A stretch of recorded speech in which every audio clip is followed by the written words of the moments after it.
Hello bachcho, let's read this question.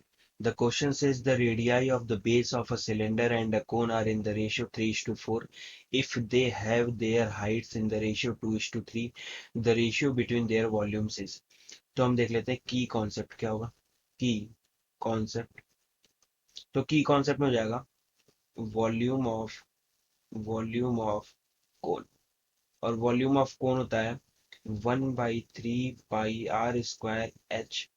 फिर हो जाएगा वॉल्यूम ऑफ सिलेंडर. और वॉल्यूम ऑफ सिलेंडर का जो फॉर्मूला होता है वो होता है पाई r²h. अब यहाँ पर दिया गया है, दिया है कि volume radii of cylinder is to radii of cone, यानी radii of cylinder upon radii of cone वो दिया है 3/4. और क्या दिया है कि height of cylinder upon height of cone का रेशियो दिया है 2/3. ठीक है.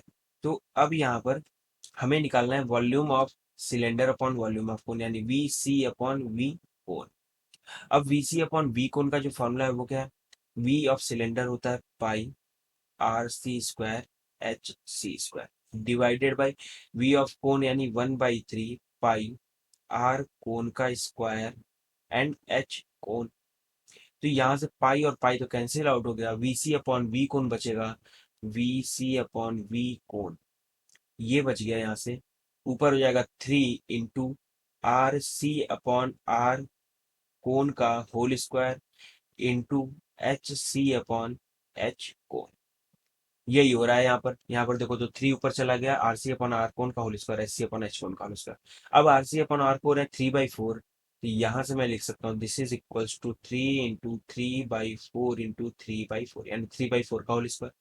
h c upon h cone है 2/3, तो ये होगा into 2/3.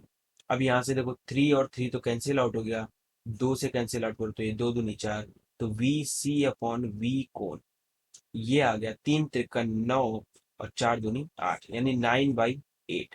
So the final answer is the ratio between their volume is 9/8. Hope you understood it well. Best of luck. Thank you.